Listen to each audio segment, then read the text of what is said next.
છોટાઉદેપુરથી સમાચાર મળી રહ્યા છે। 26મી જાન્યુઆરી પ્રજાસત્તાક દિનની ઉજવણી કરવામાં આવી છે। જિલ્લા કક્ષાની ઉજવણી બોડેલી ખાતે કરાઈ।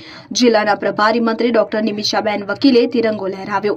દેશભક્તિના વાતાવરણ સાથે વિવિધ રંગારંગ કાર્યક્રમો યોજાયા તો છોટાઉદેપુર જિલ્લાના વિવિધ વિભાગો અને આદિવાસી સંસ્કૃતિનો ટેબ્લો રજૂ કરાયો। જિલ્લાના પ્રભારી મંત્રી તથા રાજ્યના મહિલા અને બાળ કલ્યાણ સામાજિક ન્યાય અધિકારિતા વિભાગના મંત્રી ડોક્ટર મનીષાબેન વકીલ કે જેઓએ तिरंगो लहराव्यो तो कलेक्टर गार्गी जैन सांसद जसुभाई राठवा साथे जिल्लाना 3 धारासभ्यो खास उपस्थित रह्या।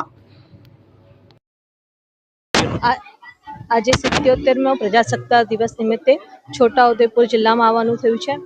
આજના દિવસે જ દેશનું બંધારણને આપણે લાગુ કર્યું હતું અને એનો જ્યારે ઉજવણી થઈ રહી છે સમગ્ર જિલ્લામાં એક અનેરું વાતાવરણ છે।